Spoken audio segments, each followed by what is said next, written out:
So, what is the atmosphere? What is the mood like in Parliament? I'm taking you right there, right now. Joseph Opoku Gakpo is our man on the ground for us. He's joining me via Zoom. Hi, Joseph. Okay. Hello, Gifty. Can you hear me? I do hear you. I see you. I hope this will be smooth. So tell us, what's been happening in Parliament? Less than 24 hours to that budget review. What's happening? And then whilst you tell us what's happening, we understand that not all members of Parliament will be able to attend tomorrow's budget review.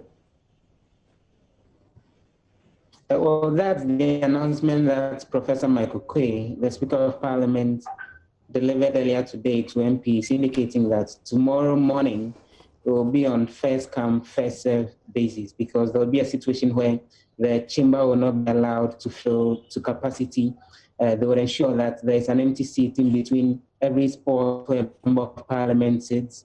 The indication then being that instead of the 275, well below half of that will be the number of MPs who will be present. And he's been indicating that for those who are unable to find space in the chamber, maybe because they would come in a little late, then they would have to probably go to the offices and watch on television and monitor proceedings. So even the members of Parliament themselves, some of them may not have the opportunity to really participate in watching Ken Ofori-Atta deliver the mid-year budget review statement. And he's also been indicating that the public gallery here in Parliament will be available.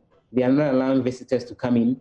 He specifically makes the point that they will not even allow individuals and members of the public to mass up around the premises of Parliament, even as the statement is delivered. And anyone who wants to see how proceedings are unfolding should just sit at home and watch. And so for the MPs who may not be able to get space within the chamber itself, they may have space in the public gallery up there to monitor proceedings. And even when it comes to the press, there's been a limitation on the number of journalists who will be present to watch proceedings unfold. And that figure is being pegged at 25. That's the list of journalists who will be in and around the presence of Parliament to watch proceedings unfold. And the Speaker makes the point that all this is in furtherance of very strict protocols having to do with COVID-19 to protect themselves as MPs and also to protect whoever their constituents are that they would get into contact with subsequently. And let me tell you something else that I've picked from the grapevine.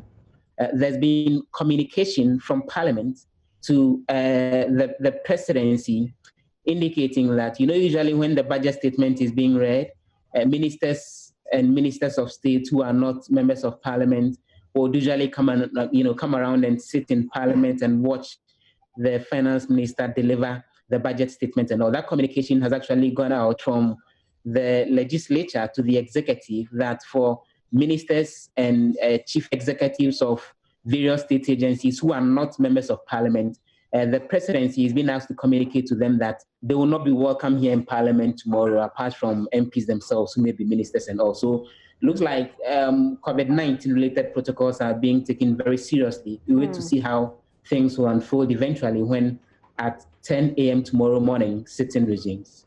Interesting, Joseph, but I'm wondering how would the selection, what will be the criteria for selection of, for example, an MP to be in the chamber? Is it by first come, first served basis, also for the media?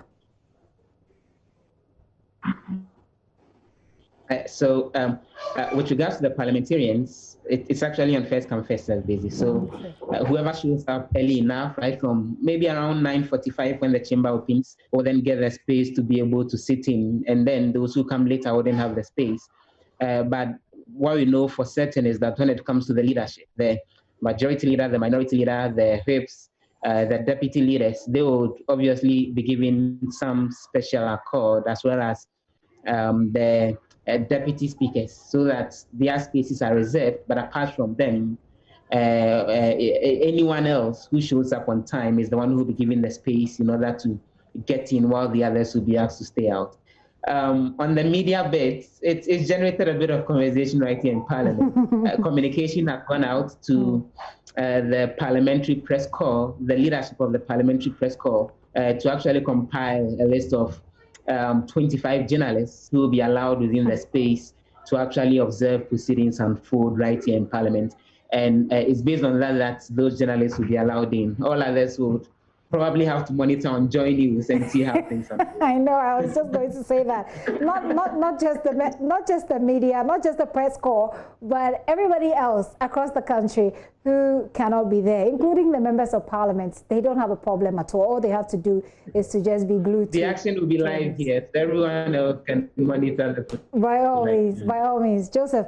Thank you. Apart from that, is there anything pressing that we should know from Parliament? Otherwise, that's it from me.